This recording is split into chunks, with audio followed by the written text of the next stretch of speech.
بسم اللہ الرحمن الرحیم۔ السلام علیکم، کیسے ہو بچوں؟ آپ لوگ امید کرتی ہوں خیریت سے ہوگے۔ آج ہم کچھ اسم فاعل اور اسم مفعول کے بارے میں بات کریں گے۔ صفحہ نمبر 56 پر آ جائیے۔ سب سے پہلے ہم یہ سمجھ لیتے ہیں اسم فاعل اور مفعول ہوتا کیا ہے۔ تو اسم مفعول اس کو کہا جاتا ہے وہ اسم جو کسی ایسے شخص کو ظاہر کرتا ہے جس کے اوپر کوئی کام واقع ہوا ہو، ٹھیک ہے۔ اور اسم فاعل کیا ہوتا ہے؟ وہ ایسے اسم کو ظاہر کرتا ہے جو کام کرنے والا ہو، ٹھیک ہے۔ تو اب یہاں پر میرے پاس کچھ اسم مفعول دیے ہوئے ہیں، مجھے اس کے جملے بنانے ہیں، ٹھیک ہے۔ بہت آسان سے ہیں، ہو سکتا ہے کچھ آپ کو مشکل لگے لیکن زیادہ مشکل نہیں ہے۔ تو دیکھ لیتے ہیں پہلے ہم ان کے معانی کی طرف اور پھر ہم ان کے جملے بنائیں گے۔ دل گرفتہ، دل گرفتہ کس کو کہا جاتا ہے بچوں؟ جو بہت زیادہ غمزدہ ہو، بہت زیادہ غمگین ہو۔ اور آگے بھی آپ کو جو لفظ دیا ہے غمزدہ ہی ہے، یعنی ان دونوں کا معنی ایک ہی ہے اور یہ دونوں مفعول ہیں، یعنی جس شخص کے اوپر غم طاری ہو، ٹھیک ہے، جو غم میں مبتلا ہو، اس کو کہا جاتا ہے خدا داد۔ خدا داد خدا کی طرف سے، ٹھیک ہے، اس کو کہا جاتا ہے خدا داد۔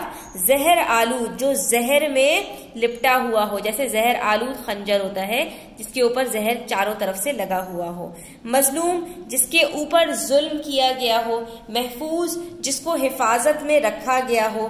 معبود، جس کی عبادت کی جائے۔ پوشیدہ، جس کو چھپا کر رکھا گیا ہو۔ تو اس کے اندر کیا ہے؟ ہر چیز مفعول کی طرف اشارہ کر رہی ہے جس کے اوپر کوئی نہ کوئی کام کیا گیا ہو، تو اس لیے ان کو اسماء مفعول کہا جاتا ہے۔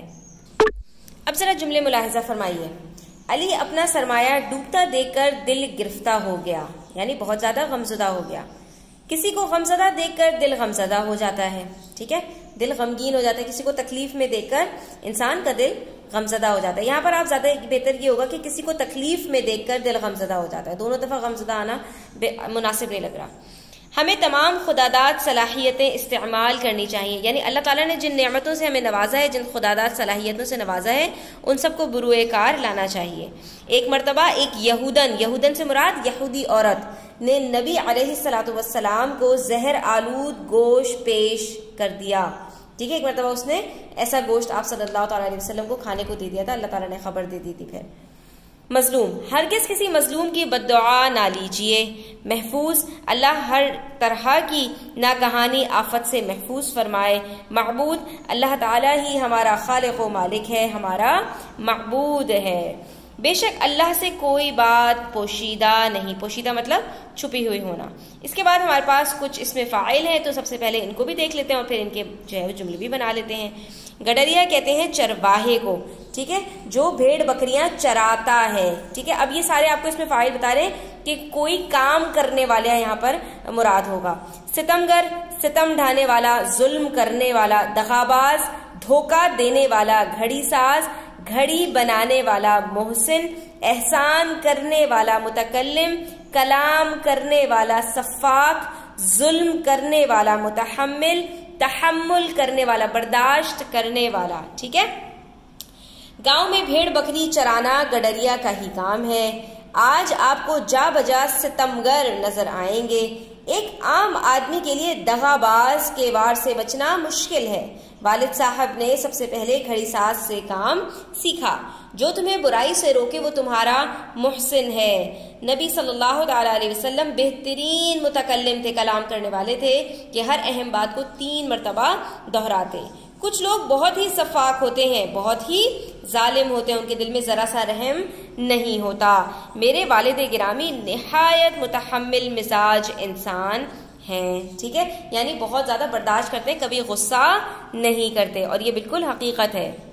اب آ جائیے صفحہ نمبر 57 پر، تو یہاں پر بھی ایک اور ہمارے پاس بڑی مزے کی مشق موجود ہے جس کے اندر کچھ آپ کو اسماء فاعل اور اسماء مفعول ایک ساتھ لکھ کر دے دیے گئے ہیں، اور آپ سے کہا ہے کہ بھائی اسماء مفعول کو الگ ڈبے میں بند کر دو اور اسماء فاعل کو الگ ڈبے میں بند کر دو، ٹھیک ہے۔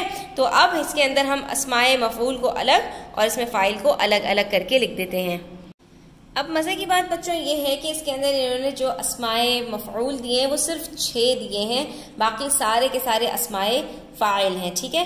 اب جیسے یہاں پر میں آپ کو بتاؤں شفیق کہتے ہیں شفقت کرنے والے کو, اور کچھ علامات ایسی ہیں کہ جو اسماء فاعل کے آخر میں لگائی جاتی ہیں, جو فارسی کے کچھ الفاظ ہیں لیکن اردو میں بھی مستعمل ہیں. جیسے کہ اگر آخر میں آپ لگا دیں دار, یا آپ بان لگا دیں, اسی طرح سے گیر لگا دیں, یا آپ جو ہے وہ اسی طرح سے لگا دیں گار, اسی طرح سے ساز, اسی طرح باز, یا جیسے چی, یا جیسے جو ہے وہ ری, یہ سب جو الفاظ لگا دیں, یا جیسے یہ ہے گویا, تو یہ سارے الفاظ ایک اسم کو اس میں فاعل بنا دیتے ہیں. ٹھیک ہے. تو یہاں پر شفیق شفقت کرنے والا, مجاہد جہاد کرنے والا, تھانے دار تھانے میں دیکھ بھال کرنے والا, محافظ حفاظت کرنے والا, راہگیر راہ چلنے والا, رحیم رحم فرمانے والا, اللہ تعالیٰ کی کیا صفاتی نام ہے, پاسبان حفاظت کرنے والا, معالج علاج کرنے والا, کارساز کام بنانے والا, اللہ تعالیٰ کارساز ہے نا, کریم کرم کرنے والا, کبوتر باز کبوتر پالنے والا, باورچی جو کھانا بناتا ہے کھانا بنانے والا. ٹھیک ہے. اس کے علاوہ یہاں پر ہمارے پاس اسماء مفعول ہے, مشہور جس کو شہرت ملی ہو, افسردہ جو غمگین ہو, مغرور جو غرور میں مبتلا ہو, مقبول جو مشہور ہو گیا ہو, مردہ جو مر گیا ہو, مصیبت زدہ جو مصیبت میں مبتلا ہو. اور باقی ہمارے پاس جو اسماء فاعل ہیں وہ یہ ہیں, پروردگار پالنے والا, دامن گیر دامن پکڑنے والا, گویا گانا گانے والا, ڈاکو ڈاکہ ڈالنے والا, گھسیارا گھسا پٹا, جواری جوا کھیلنے والا. ٹھیک ہے. تو یہ ہمارا یہاں پر صفحہ نمبر 56 اور 57 مکمل ہو گئے. امید کرتی ہوں بچوں آپ کو کافی اس سے نالج ملی ہوگی. ویڈیو اچھی لگے تو لائک کیجیے گا, شیئر کیجیے گا اپنے فرینڈس کے ساتھ, اور چینل سبسکرائب کرتے جائیے گا. اپنا خیال رکھیے گا. اللہ حافظ.